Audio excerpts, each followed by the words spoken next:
Welcome back to Speaking Queerly. My name is Mallory. I use she, her pronouns, and I'm the Civic Engagement and Advocacy Manager for Kaleidoscope Youth Center.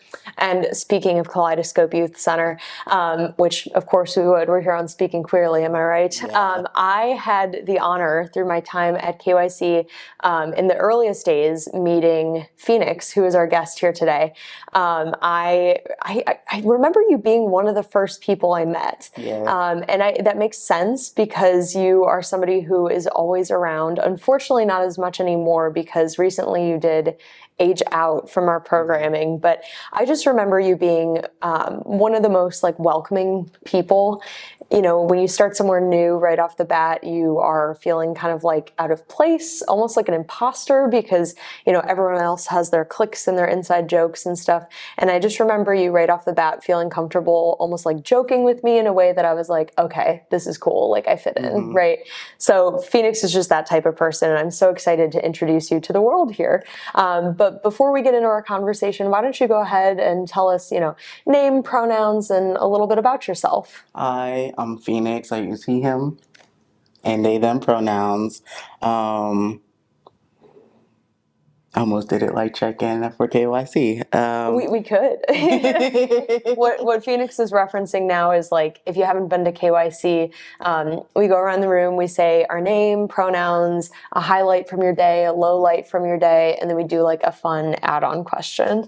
So you are welcome to share a highlight or a low light, and I could do the same. My highlight for the day is doing this because I get to be able to tell my story to everyone and be able to chill with you today, and I think that's always a good thing. I've been coming to KYC since I was 14, 15. So I've been coming here pretty much my entire transition, socially and even medically at some point. And I just really enjoy it. I came here the first time on a request of some friends and loved it ever since. Yeah. So when you were 14, 15, when you first started coming here, do you remember what year that would have been? 2018? Wow. That's an impressively long amount of time. Yeah. It's funny because 2018 will always, I think, for whatever reason, feel like it was just last year. Yeah. And then I'm doing the math, and that's a long time. And so when you first started coming to KYC, you were smack dab in the middle of the age group of folks that we serve here. But I'm sure you had that same sort of new feeling as well. Can you talk about, if you remember your first day, what that was like coming here? Ooh. My first day, I remember I didn't have a phone yet. So I was still trying to figure out the bus schedule just to get here. And it took me almost, I want to say, an hour or two because that number 11 never shows up. And I remember my friends was I got here within the last 30 minutes. KYC closed at 8 o'clock. I'm pretty sure it was a Friday. It was okay, I had enough time to do the new youth survey, and everyone was just so welcoming, and it felt like I finally had some people that understand who I am and see me for who I am and understand what I'm going through. Yeah. Yeah, I know that so many people their first day showing up, you kind of have that deer in the headlights, for lack of a better analogy, right? Mm-hmm.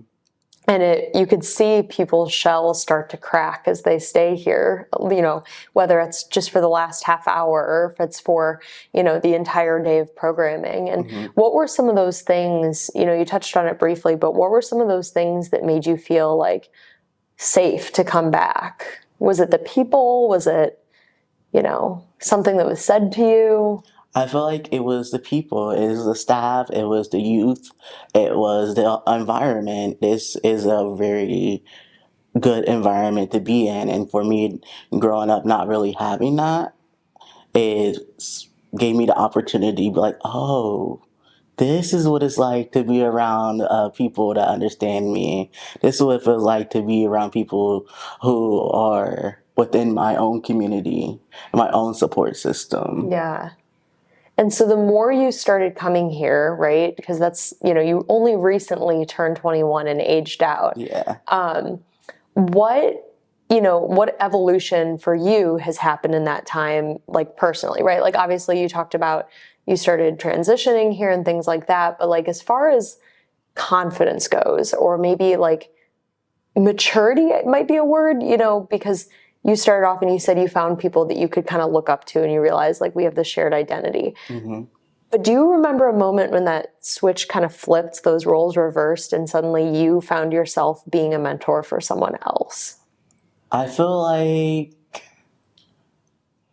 that happened within the last 2 years. You think? Yeah. Tell me more about that.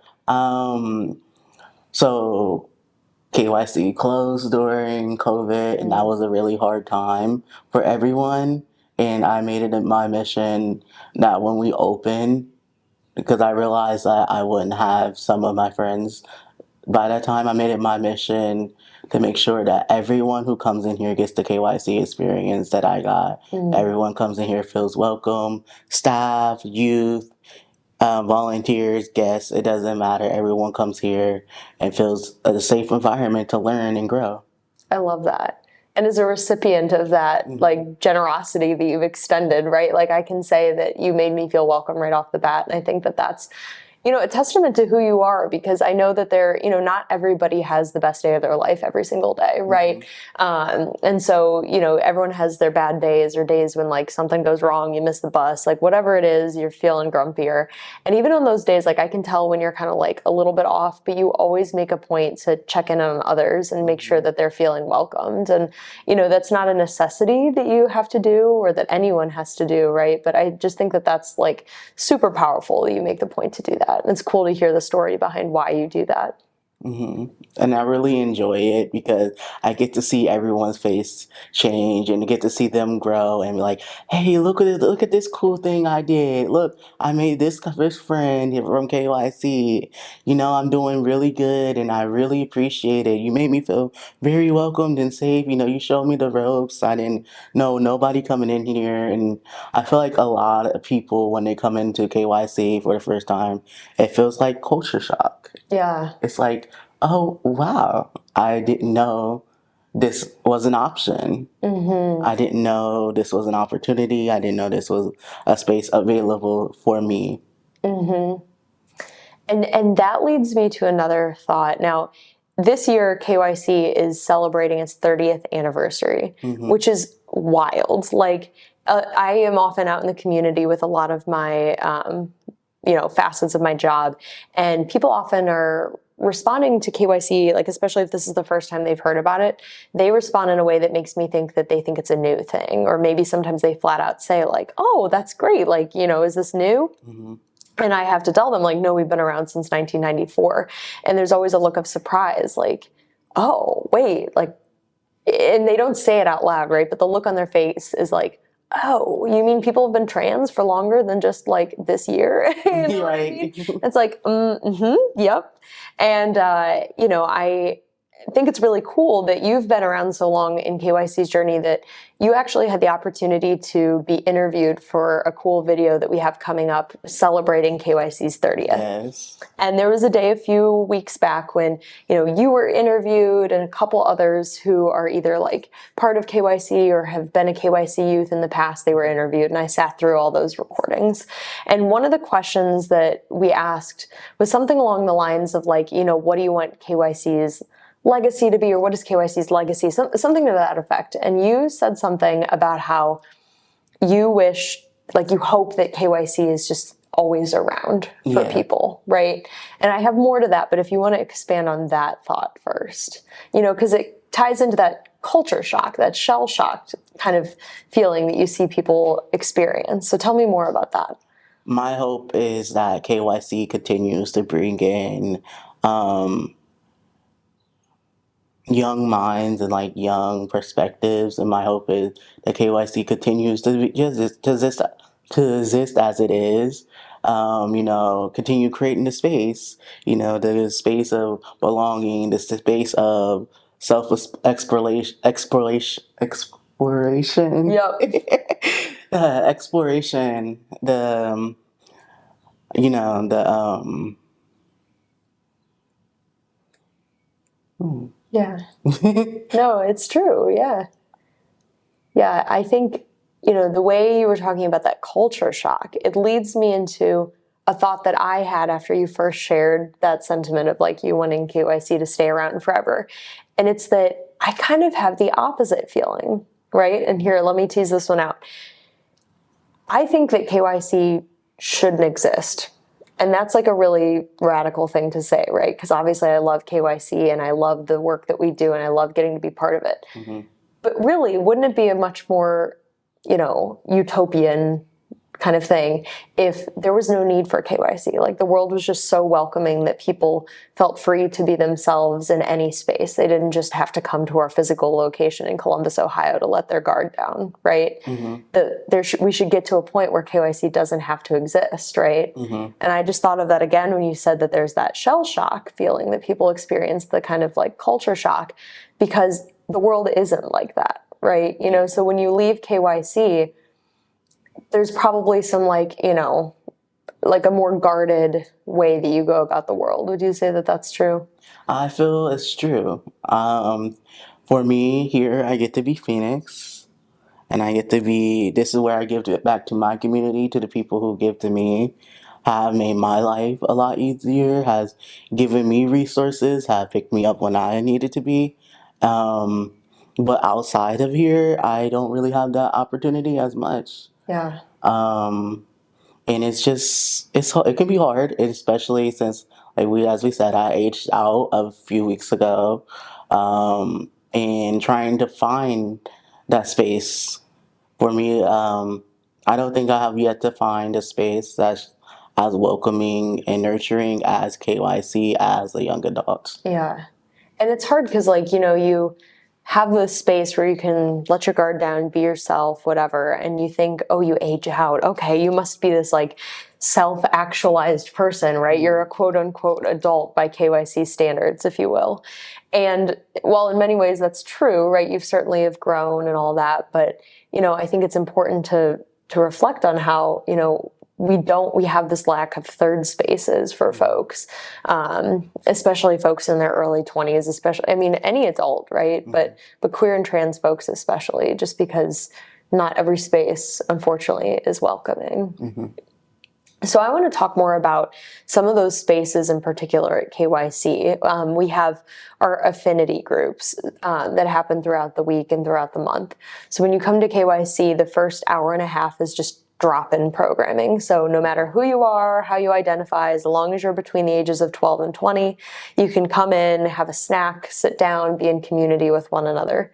And then when 5 o'clock hits, either, you're sticking around for programming or we ask that you head out. And that's not a rude thing to ask, right? But we do ask that during those identity-specific programs, we keep it limited to folks who share those identities, just so we can create a community of folks where participants feel as safe as they can, sharing stories and things like that.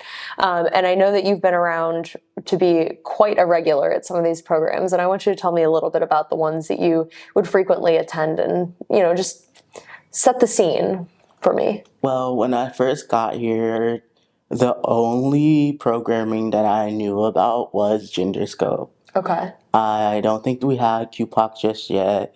And if we did, I didn't really know about it.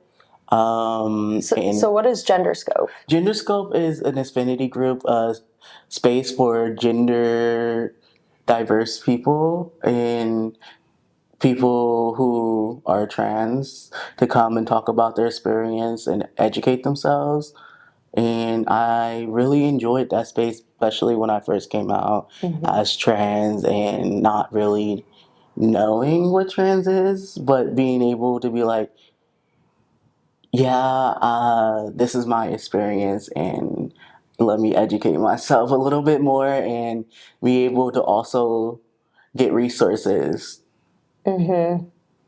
I think about it, when you first come out. Now, I'm cisgender, right? So I never had the experience of coming out as trans, non-binary, anything like that. But I do identify as a lesbian, right? So some degree of commonality there with like a at a certain point in your life, you have this epiphany that something that like maybe has been just outside of your grasp suddenly is within reach, and you're able to say like, oh, this is this thing that like has felt a little bit different, or just a itch you couldn't quite scratch, and all of a sudden it's like, okay.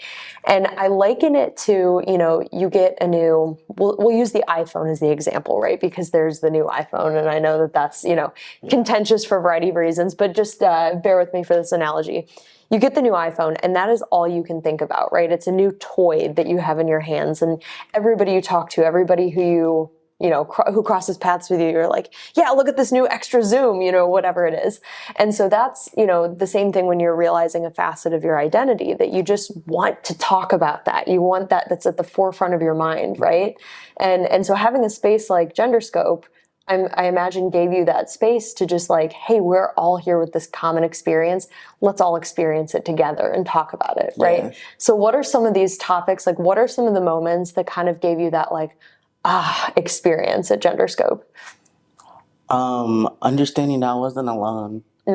Understanding my experiences were valid, and what I'm feeling was valid, and who I am is valid, and I am seen, and I'm heard, and it gave me a sense of relief. And I got a sense of guidance, and like, oh, somebody's been through this before. Yeah.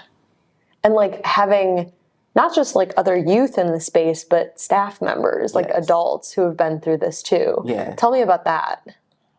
Oh, I feel like I'm pretty sure the first person I met was Liam. Yeah. Yes, Liam. And it's funny because at the time I didn't know him by Liam. We had nicknames for all the staff, and his was Hipster Dad, and it was an amazing Yes. nickname. That is spot on. And it gave me a sense of somebody to look up to, and to be like, oh, okay, trans people exist. Older trans people exist. It's not just something that's a phase. That's not something that I will grow out of, and I'm okay with it. Absolutely. Yeah, there's nothing quite like meeting that queer trans adult, somebody who you look at and you're like, oh, I see myself in you. Like I can grow up to be something that maybe I hadn't imagined before. So that's super powerful. Well, in addition to GenderScope, you mentioned one called QPOC. Can you tell listeners a little bit about that?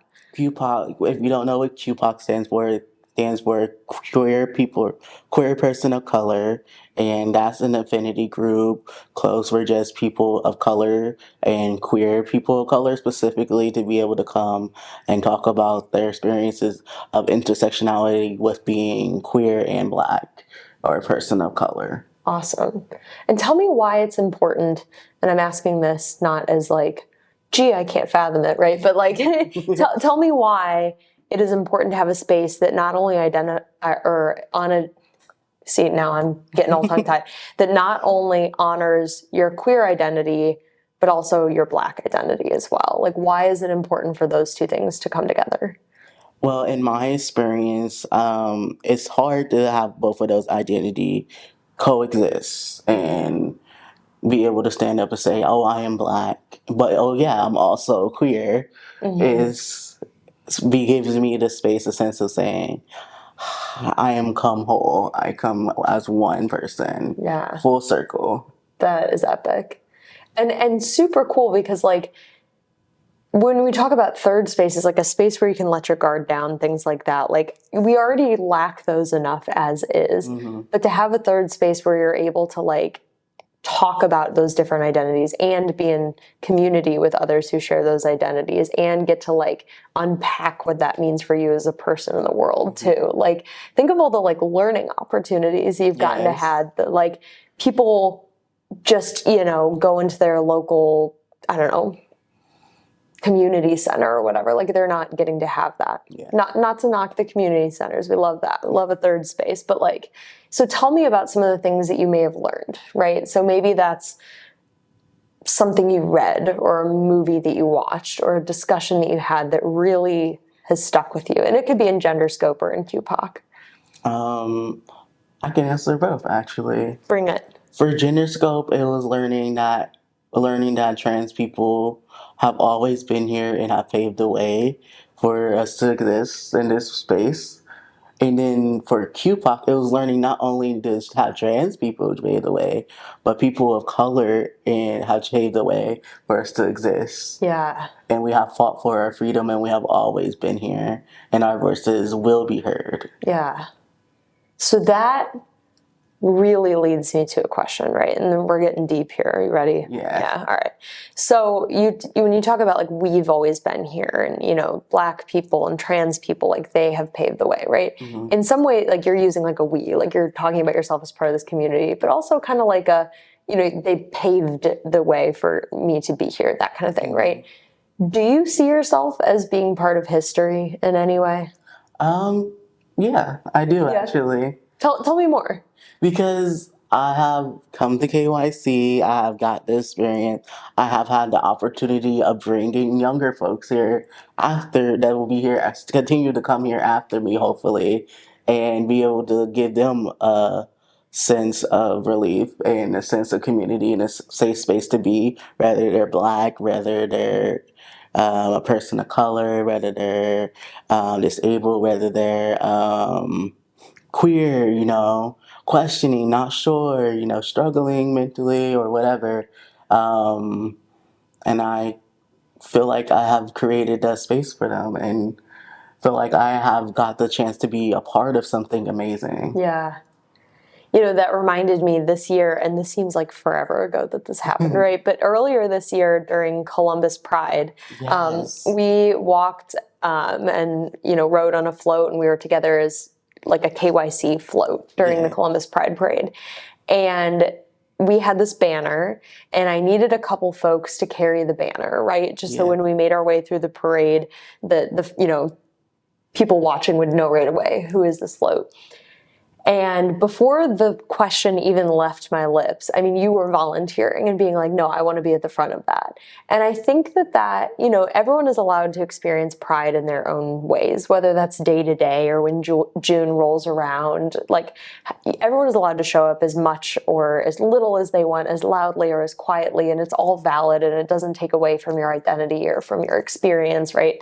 And some people will choose to be out and proud a little bit louder than others at different points in their lives, and some people might just be quietly proud all the time, and those are all completely valid, right? Valid, very valid. But to see you not only being like, yeah, I'm going to carry this banner, but you and the other young person who carried it together were hyping the crowd up. I mean, like when there was a quieter part of the march that we were walking by, like some of the spectators, you all were running up there like, all right, let's make some noise. Oh, happy Pride, right? Yeah. And I was behind y'all on my bike, and I just was like, man, I wish that I could capture some of that energy and keep it in my back pocket for when I'm feeling like maybe down or discouraged or whatever. It's just that like unabashed enthusiasm that you had. Mm-hmm. And I'm wondering when you first started coming to KYC, would you have thought that you would be at the front of this contingency at the parade, being the one to hype up other people? Absolutely not. No? Absolutely not. I feel like I surpassed a lot of my expectations with being queer, with being Black, with being young, and making it to adulthood is a big accomplishment, and being able to admit that today is amazing. I feel like what was going through my mind at that time was, man, my community's struggling. And this is our time for us to be together, and with everything that's been going on, in the media, and it's been a sense of struggle, and like, man, our voices are always suppressed. Our voices are not heard. Our voices not celebrating. Man, these people seem so sad today. Why can't we're celebrating. Like, we're living, we're here, we're still proud, we're still who we are. And the theme of Pride was live out loud. So we're living out loud. And even if it's just for today, we're not going to sit there and let them people, let somebody or a person or whoever bring us down. This is a march for us. This is a march for our freedom. This is our voices. This is our time. This is our time to shine. This is who we are. Not only just as queer people, but as young people as well. We are not going to back down from this fight at all. Dude, I literally don't even know what to say. Like And we can end rap. Like that was it. Like I mean that is just so freaking powerful, yes, right? And like I'm sure there are points in your life, like maybe a long time ago, maybe not that long ago, right? Like we don't have to jump into any of that, but like I'm sure there were points when you probably couldn't have known that that would be how you're feeling someday. yeah, You know what I mean? And how freaking cool is it that you can say like, no, I did something to not only like hype myself up, but there's probably people who remember you in the crowd, giving them that feeling of like, oh, I can be a little bit more out. I can be a little bit more proud. I can be a little bit more joyful in this moment. Like, yeah, things are hard out there. And like, it's tough being a queer and especially trans person in Ohio, but like, you were that person who empowered someone else to feel like they could be more themselves. And that's really, really cool. and it was amazing because I had my whole community riding behind me, and I feel like it was mostly important. I intentionally wanted to lead for me and the other youth. It's because we're not only queer, we're also Black, we're a person of color, and we are being the representation for not our each of our age groups. Yeah, no, absolutely. So, Yeah, because the person you were walking with is quite a bit younger than you, and I mean, to make you feel really old, right? No, this young person, if I'm not mistaken, is about the age that you were when you first started coming to KYC, yes. right? So, like, I'm sure that had to have felt like a full circle moment. It was a full circle moment, and being able to have it with my friends and family and my community was really great. It was very empowering. It was like, come on, let's get out there. It's like we're not backing down at all. Our voices is heard. We're here. We're queer. We're whatever we need to be in this moment. And it was just like, wow. That is epic. That is really... It was also my first Pride March. No way. That was my first Pride March. So my first Pride March, I got the march in the front with KYC holding the sign. That, I had no idea. Yeah. If I had known that, oh my gosh, what a memory. I'm pretty sure that was... I mean, that makes sense, right? Because with COVID and the timing of all of that, and like, there have been marches that have been canceled because of that, and whatever, it's like, that makes sense that was your first one. That is incredible. I mean, I'm so happy to have been there to witness that moment, but I'm even more so now, right? To see that just joy and that pride just exude from you. That's incredible. Phynix, of all of the ways that you have participated at KYC, I mean, you've been not only coming to drop in for so many years, I mean, you predate me here by 5 or 6 years at least, and you have been an enthusiastic participant in all of these drop-in programs, and you've been a member of the youth leadership teams, and you've led the Pride March for KYC.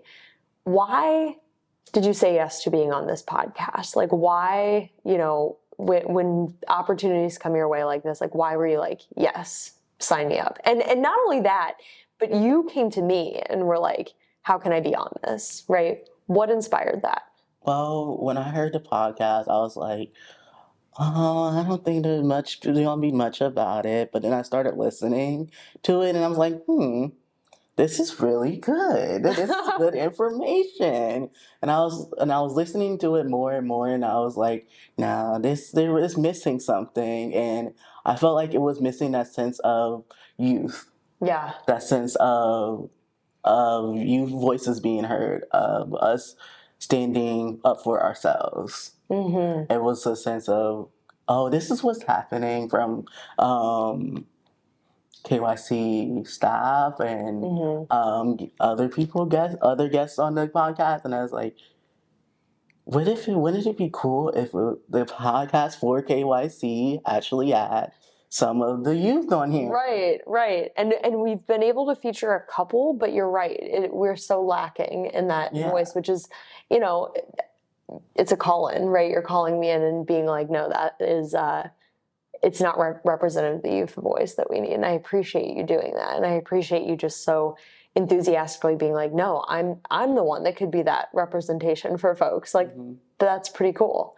So when when folks are listening to this, like, because not everybody can come to KYC, right? Not everyone lives in Columbus. Not everyone who lives in Columbus has the ability to get here, unfortunately. So if there's somebody who's listening to this podcast right now, just headphones on in their own world, maybe they're out to others, maybe they're not. What is the wisdom that you'd want to impart on them that maybe you haven't shared yet? You're not alone. You're not alone in this. The fight is only beginning. Your voice is just as important as others, and there is a space for you. And this, even if it's not physically, but holding the space mentally, and with this podcast, this space is for you. You belong here, and yeah. Yeah. We talked about those intersecting identities, right? And, we've talked a lot about intersectionality on this podcast. We talked about it a little bit when we were talking about QPOC and why it's important to have these spaces. You know what I mean? Talk about, like, if you feel comfortable sharing a time when you have felt those intersecting identities kind of at conflict, right? And maybe how the skills that you learned through QPOC or through GenderScope kind of helped you navigate that situation. I feel like I don't stop feeling that way sometimes. And I feel like lately I've been feeling that a lot more. Yeah. Especially since I am a young adult now and I aged out at KYC. It's been a struggle because it's trying to figure out, like, where do I fit into this young adult space? Where do I fit in being queer, and where do I fit in being a person of color? And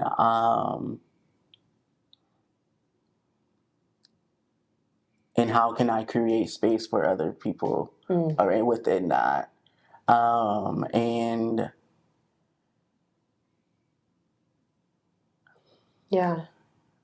I think about, like, a lot of people try to vilify the queer and trans community for being so focused on labels, right? Like, why do we have to have different words for different identities? Why do we have to have, it comes up when we're talking about all the different flags. Like, why do we need so many different colored flags? And, yada, yada, right? At the risk of hyping up that argument too much.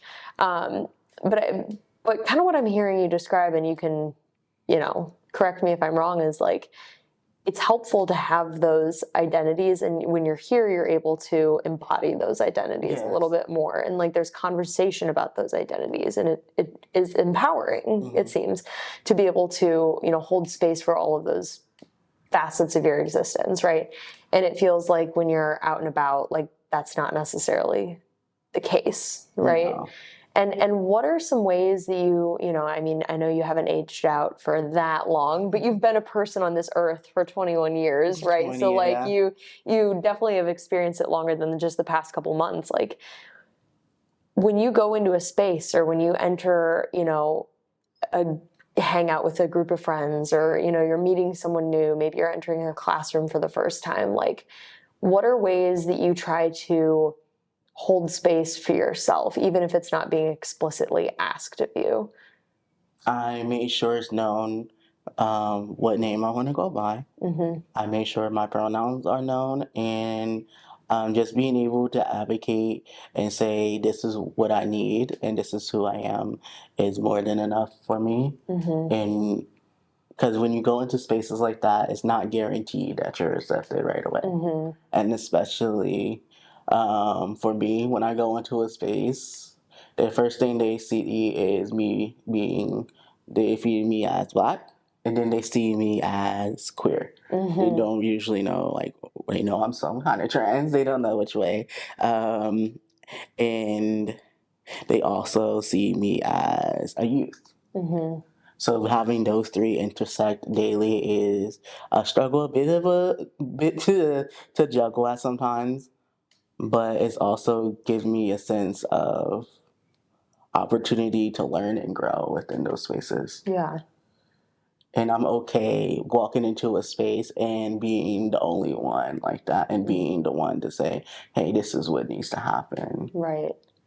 And you say you're okay with that, right? But also, like, you shouldn't necessarily have to be the one to, like, break ground on this either. It should also be on your teachers, or, other people to introduce themselves by their name and pronouns, right? It kind of highlights that significance of, if you're a teacher and, unfortunately, not part of a school district that is prohibiting you from doing this or whatever, right? Because we know that that's the case in many places.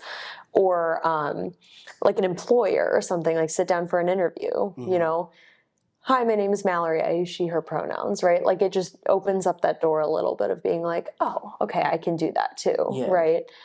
So I say that obviously this, right? But some listeners who might not be immersed in, the queer community as much, that's a way that they can be a little bit more inclusive too, right? But I think it's cool that while it seems like you're used to being the one person who shares these intersection of identities in a lot of the spaces that you occupy, you're creating that space for others to be able to occupy that space too and feel confident in like bringing their full self to it.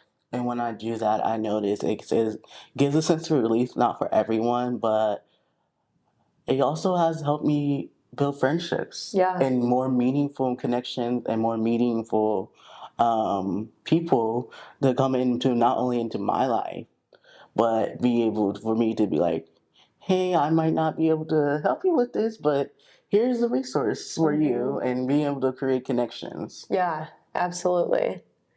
I was just at an event today, some community charity fair thing. Yeah, I don't remember the full name of the event, but I'm interacting with a lot of folks, and this person comes up to the table, and she's, older than me, probably by, golly, 10 years, maybe 10, 15 years. Okay. And she lets me know that, because, I start off the conversation, have you heard of Kaleidoscope Youth Center? Oh, wow, so great. And I give my spiel. And she was like, oh, I've heard of Kaleidoscope Youth Center. Like, she was here in the early 2000s as a young person, right? And I was like, wow, okay. She starts talking to me a little bit about her other prom experience and how, she's asking questions about what is it like now and, have times changed? And getting to talk to her was almost like cracking open a time capsule in some ways, because it's like, 2002, 2003, where were any of us, right? Where were you, Phynix, in 2002, 2003? 2002, I don't think I was thought of just yet. Right. 2003, I was just being born. Yeah, I was going to say, I was in kindergarten at the time, right? So I say that all facetiously, right? But, I imagine that 15 years, how long ago was 2002? That was more than 15 years ago. That was indeed 22 years ago. That's wild. Okay, so listeners, you now know how good I am at math. You know how good I am at that addition and subtraction. 22 years from now, right? Someone's cracking open this time capsule. They're listening to this podcast. If people are even listening to podcasts, how do we think people will be consuming their media? No. But, they're listening to this episode and they're like, this is a time capsule of what it was like to grow up as a Black, queer, trans person in Columbus, Ohio, right? To be a Black, queer, trans young person in Columbus, Ohio in 2024. Like, where do you think we'll be in 22 years? Where do you hope that we'll be collectively as a society? Where do you hope that you will be in 22 years? That when you crack open this time capsule, what do you think that's going to feel like for you? Ooh, that's a bit of a jump. We just went, I built up this whole story and you're like, wow, how nice. And you're like, oh man, existentialism. Where am I going to be? The anxiety. Well, I'm still sitting here at this podcast desk 22 years from now and you've gone off and, saved the world one way or another. Or just existed, right? You're going to be the Monsters, Inc. meme. Right. Mike Wazowski. But I can answer that in 3 parts, actually. Bring it on.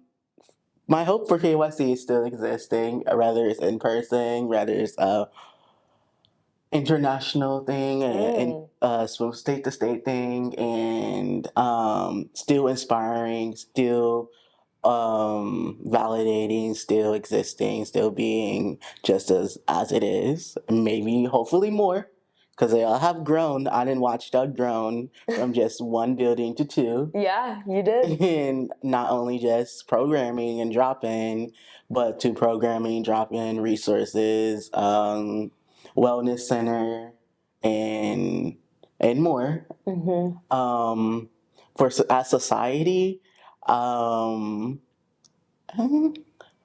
more accepting, more spaces like KYC, more nonprofit organizations, more youth getting out there, more young people saying, fighting for what they need and advocating for themselves and having body autonomy. Yeah. And for myself, in 20 years, still inspiring the youth. Yeah. Yeah. Still being young, because the youth, you can never lose. I will never lose. I'm in denial about that, but that's okay. Me too. And hopefully, I want to have my own nonprofit organization. That's one of my big goals. All right. KYC has inspired me to want and be who I am. That is cool. That is really, really cool. Do you know what, it's okay if you don't have a formulated answer on this, but do you know what your nonprofit would be? I don't know what it would be called, but I do have a really good idea of what it would be. It would, like I said, I will hopefully, maybe y'all could be my partners. Right. One of my founders or something. But I notice how a lot of times we don't know what's in our own community. We don't know the resources that are out there for us. We don't know what's available and the opportunities that are out there, and being able to take that on the road, like a traveling resource board. We come to you. That would be really cool. We gather up do all the research for you. That was nasty. I kind of spit. But that's okay. And we do all the resource for you, and we say, hey, this is what's in your own community. You don't have to worry about, going out there to these people. Yeah. What if we could do it all for you? We could provide legal support, housing, daycare, food, resources to link you to other things. Right. That would, because so many people who are in need of everything that you just described, right? They don't have the time to sit there and research all of those things. I mean, gosh, it could take an entire day to research where you should go for your primary care physician, right? And that's super daunting, right? And then when you're also trying to juggle childcare and, figuring out who's going to watch your kids while you're doing this, that's a brilliant idea. I can think of so many folks who would be jumping at the chance to have someone to show up to their door and be like, let me do this. Yeah. And not even having transportation to get to these places either. Yeah, that is a really solid idea. And I will be happy to support that in any way I can. Yeah. Help bring it to life. And I think it's because how my own experience growing up in a single parent home, growing up Black and queer, and not always having access to those resources, not only for myself, but seeing my parents not have access to those resources, and the struggle of just trying to get to the next day is a struggle that many people probably already know, and not knowing what are we going to do is a scary position to be in.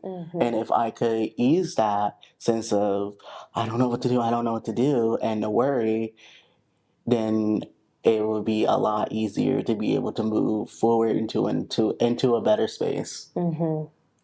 Phynix, dude, that's incredible. That's just, I hate that you have to come from that place of empathy, right? Where you know where folks are coming from, what folks are dealing with and juggling and all those things. But for you to take that and to say, like, here's how I want to make it better. Here's how I want to help others who are in that same position. I mean, it ties into every single thing that I've shared about you and that you've shared about yourself, is that you're just looking to make the world a little bit better for those who are coming after you too. I mean, it's super inspiring, super inspiring. Is there anything that you haven't gotten the chance to share yet? for those who are just listening, right? Because we have the YouTube component to this, and some folks are watching. Hey. Hello. Wait, do you have a YouTube channel? Yeah, we have a YouTube channel. I never knew that. It's on. Yeah, it's nothing profound. If you listen to the podcast, you've already consumed all the content. But if you want to look at our faces, right, you can check out our YouTube channel. But for those of you who are not watching, Phynix showed up with a red spiral-bound notebook that is just like full of things, right? And so I'm over here like, gosh, I hope we covered everything. So I wanted to give you Full of space. spells and deep dark secrets. Are you going to share your deep dark secret on the podcast? Exclusive interview with Phynix sharing their deep dark secrets right here on Speaking Queerly. I could read what I wrote. It says KYC podcast notes. Hello everyone, my name is Phynix Walker. He, my pronouns are he, them, them. Oh goodness. He, they. I wanted to come on the podcast today to kind of talk a bit about myself, share my story, also talk about what it is like to be a youth at KYC and how I've been doing since aging out of drop-in. I would like to thank Mal for having me today and giving me an opportunity to have a safe space to talk about all this. Yeah.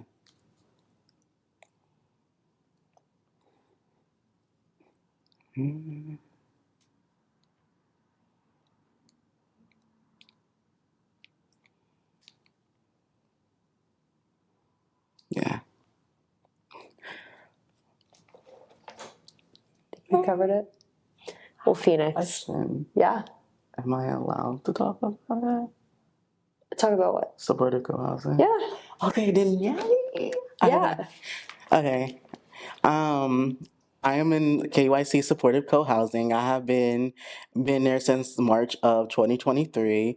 I think it's an amazing place to be. I get along with everyone. My house and roommates are my housemates and roommates are some of my closest friends today. I am grateful with how supportive everyone is, especially since we are all queer, queer person of color, QPOC, and all Black, and it's an amazing experience. For me, it gives me a sense of relief knowing we are all in the struggle together with everyone. I get the opportunity to make this our home, or make this secure, educational, supportive, and uplifting environment, not only for myself, but for everyone around me. As a black queer person of color, there isn't a lot of representation when there is,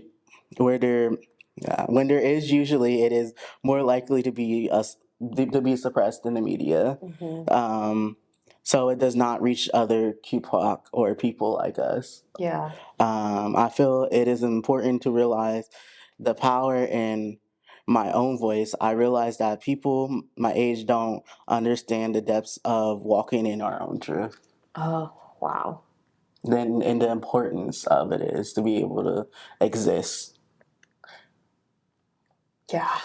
Thank you for taking the time to not only write that out, but to share it. Because I think, sometimes you're given the chance to reflect on these things, and, other times you're just going by day to day, right? And you don't necessarily stop and look around and be like, wow, what I have right now is really cool. And I just am so happy for you and just like grateful for you and just so touched that you were willing to share your story on not only with me, but with the listeners of Speaking Queerly, and that you were able to reflect on this. And I know that I personally have grown from knowing you and from just hearing your story. And I just can't even begin to imagine how many others you're going to touch, both through sharing it now and just throughout the rest of your life, right? We're going to come back for a reunion episode in 22 years, right? And we're going to be like, yeah, Phynix, you look around, look at all the people you've impacted.